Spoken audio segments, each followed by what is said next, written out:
है news 18 India. मैं हूं आपके साथ प्रीति रघुनंदन। बुलेटिन की शुरुआत हम कर रहे हैं इस वक्त की सबसे बड़ी और अहम खबर के साथ। पनामा पेपर लीक मामले में ऐश्वर्या राय बच्चन से दिल्ली के ईडी दफ्तर में पूछताछ की जा रही है। खबर है कि ऐश्वर्या राय को ईडी ने नोटिस भेजा था, जिसके बाद वो दिल्ली के ईडी के दफ्तर पहुंची, जहां उनसे पूछताछ की जा रही है। और इस पूछताछ के दौरान किन किन बातों के इर्द गिर्द ये इन्वेस्टिगेशन होगी, इस पर लगातार न्यूज 18 के रिपोर्टर आनंद तिवारी की निगाह बरकरार है। लेकिन ईडी ने इस वक्त पूछताछ की जो प्रक्रिया है वो अहम मोड़ पर लेकर आने की पूरी कवायद की है। पनामा पेपर लीक केस मामले में ऐश्वर्या राय बच्चन से दिल्ली के ईडी दफ्तर में पूछताछ हो रही है और खबर आ रही है कि ऐश्वर्या राय को ईडी ने नोटिस भेजा था, जिसके बाद वो दिल्ली के ईडी के दफ्तर पहुंची, जहां उनसे पूछताछ की जा रही है। ईडी दफ्तर से लाइव हमारे साथ आनंद तिवारी जुड़ रहे हैं। आनंद, इस वक्त कितने घंटे हो चुके हैं इस पूछताछ को और इसके हवाले से क्या और खबर निकल कर आ रही है? जी देखिए प्रीति, 2 घंटे से ज़्यादा का वक्त हो गया है। ईडी का जामनगर का ये दफ्तर है, आप देख सकते हैं। यहाँ पर ऐश्वर्या राय बच्चन से पूछताछ की जा रही है, उनके स्टेटमेंट रिकॉर्ड किए जा रहे हैं। वो खुद अपने स्टेटमेंट हैंड रिटर्न जो हैं वो ईडी के सामने लिख रही हैं।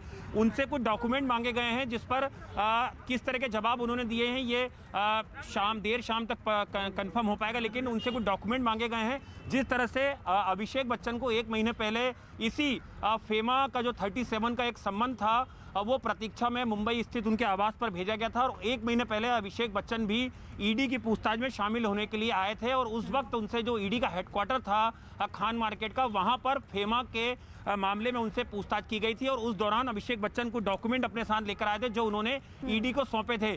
आज जिस तरह से 2016 का पूरा मामला था, जो ब्रिटेन की एक लॉ फर्म थी पनामा, जिसके 1 करोड़ 15 लाख जो पेपर हैं वो लीक हो गए थे और उसमें बाद में खुलासा हुआ था कि 500 ऐसे लोग हैं जो भारत से ताल्लुक़ रखते हैं, जिसमें बड़े सेलिब्रिटीज़ हैं, कई स्पोर्ट्स पर्सन हैं, बड़े रसूखदार लोग हैं, बॉलीवुड के कई लोग हैं, इन्होंने टैक्स चोरी की है। इस पूरे मामले में जो ईडी से जानकारी मिल रही है कि 9/11/2021 को भी एक सम्मन जो है वो ऐश्वर्या राय बच्चन को भेजा गया था, जिसकी तमाम डिटेल हमारे पास है। और उसमें बाकायदा ईडी ने बोला था कि आप 15 दिन के अंदर ईडी पूछताछ में शामिल हों, जिसके आधार पर जो ऐश्वर्या राय बच्चन है उन्होंने एक मेल करा था ईडी को और ये कहा था कि वो अभी उपस्थित नहीं हो सकती हैं और वो आने वाले वक्त में ईडी की पूछताछ का सामना करेंगी। तो आज की पूछताछ प्रीति काफ़ी अहम मानी जा रही है, क्योंकि ज्वाइंट डायरेक्टर लेवल के अधिकारी जो हैं वो ऐश्वर्या राय बच्चन से पूछताछ कर रहे हैं। और जो टैक्स चोरी के जो आरोप लगे हैं, जिस तरह से जो 4 कंपनी थी जिसमें अमिताभ बच्चन बतौर डायरेक्टर थे, जिसमें बाद में एक कंपनी में ऐश्वर्या राय बच्चन को डायरेक्टर बनाया गया और उसमें बाद में वो शेयर होल्डर बन गई थी, उसमें कुछ अनियमितताएं पाई गई थी, उसको लेकर उनसे सवाल पूछे जा रहे हैं और उनसे कुछ डॉक्यूमेंट जो हैं वो मांगे गए हैं। क्योंकि एक कंपनी कुछ वक्त तक के लिए अस्तित्व में थी, उसके बाद एक कंपनी बंद हो गई थी, तो उससे जुड़ी तमाम जानकारी ऐश्वर्या बच्चन से मांगी जा रही है। अभी आप बता रहे हैं कि लगभग 2 घंटे से ज्यादा वक्त हो गया ये इन्वेस्टिगेशन चल रही है। आज और कितने घंटे तक ये इन्वेस्टिगेशन जारी रहेगी? और जी देखिए, फेमा का पूरा मामला है और ईडी की इन्वेस्टिगेशन काफ़ी लंबी चलती है, क्योंकि एक बार उन्हें जब 9 तारीख को जो सम्मन्स किए गए थे उसमें उन्हें अपेयर होना था, लेकिन उन्होंने कुछ हवाला दिया था कि वो किसी कारणवश ईडी की पूछताछ में शामिल नहीं हो सकती हैं और उन्होंने मेल के जरिए अपना जवाब दिया था। आज देखना होगा कि क्या देर शाम तक उनसे पूछताछ होगी, क्योंकि जाहिर तौर पर काफ़ी पुराना मामला है और उसमें ईडी ने फेमा के तहत जो 37 का सम्मन था ये दूसरी बार भेजा था ऐश्वर्या बच्चन को। और आज चूंकि वो सुबह से ही दिल्ली में थी, तो कयास ये लगाया जा रहा था कि वो ईडी की पूछताछ का सामना ज़रूर करेंगी। उसके बाद आज वो जामनगर हाउस में ईडी पूछताछ का सामना कर रही हैं। और जैसा हमें अंदर से जानकारी मिल रही है और हमने पहले ही बताया था कि उनसे कुछ डॉक्यूमेंट मांगे गए थे, जिस तरह से अभिषेक बच्चन ने कुछ डॉक्यूमेंट जो हैं वो ईडी को सौंपे थे, वही डॉक्यूमेंट ऐश्वर्या बच्चन से मांगे गए, क्योंकि एक कंपनी में बतौर डायरेक्टर थी और उसके बाद उन्हें शेयर होल्डर बनाया गया था। उस कंपनी के बारे में उनसे तमाम जानकारी मांगी जा रही है और जिसमें वो खुद अपने हाथ से यहाँ पर जो अपने स्टेटमेंट है वो यहाँ पर लिख रही है। बना के रखिएगा, मैं दोबारा आपके पास लौटूंगी जब ये इन्वेस्टिगेशन और आगे बढ़ती है। फिलहाल जानकारी के लिए धन्यवाद आपका।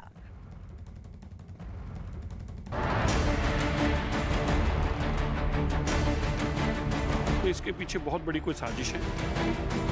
जो दोषी है सजा जरूर दे। पंजाब सरकार का बहुत बड़ा फेलियर है।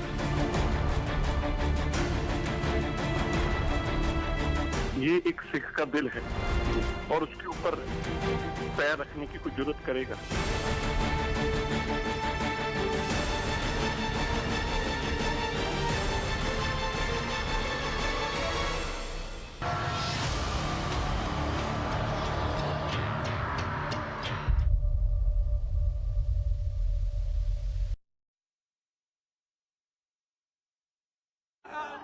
পাশের মেন একেবারে বিজেপির প্রদেশ যে কার্যালয় তার সামনেই কিন্তু বিজেপির নেতৃত্ব প্রতাপ বন্দ্যোপাধ্যায় তাকে এবং অন্যান্য যারা নেতৃত্ব ছিলেন।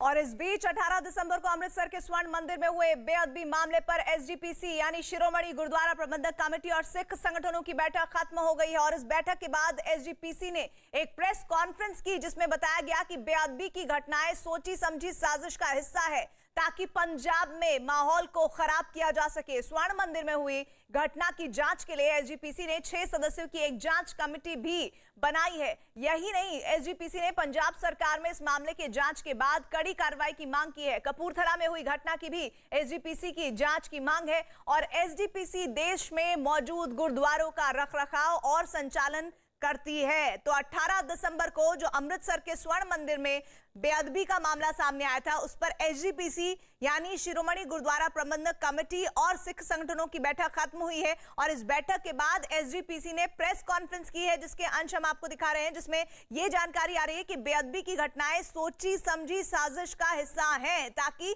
पंजाब में माहौल को खराब किया जा सके। कि अक्सर श्रोमणी गुरुद्वारा प्रबंधक कमेटी ते ये भी दूषण लाए जाते आ कि ये अपने पहरेदारों की पूरी ड्यूटी नहीं करते। मैं थानू जे कहूँ तो क्योंकि सिट बन गई है तो मेरा ख्याल सिट आप हाले जिन्ना चਿਰ कोई फैसला नहीं दिंदी उस तो बाद थानू मैं वो साक्षात सारी रिकॉर्डिंग भी दिखा लूँगा कित्थे कित्थे श्रोमणी गुरुद्वारा प्रबंधक कमेटी के ਜਿਹੜੇ ਸਾਡੇ बाहर पहरेदार टास्क फोर्स ਦੇ ਵਿੱਚ बैठे आ ਉਹਨਾਂ ਨੇ ਯਤਨ ਕੀਤਾ। ਉਸ ਯਤਨ ਦੇ ਵਿੱਚ ਫਿਰ ਆਪ ਭੁਲੱਕੜ ਦੇ ਕੇ ਬਾਅਦ ਦੇ ਵਿੱਚ ਐਂਟਰ ਹੋ ਗਿਆ ਉੱਥੇ। ਉਹਦੇ ਬਾਰੇ ਇਹ ਜਿਹੜੀ ਸਾਡੇ ਕੋਲ ਸੀਸੀਟੀਵੀ ਫੁਟੇਜ ਆ ਉਹ ਤੁਹਾਨੂੰ ਦਿਖਾ ਲਾਂਗੇ।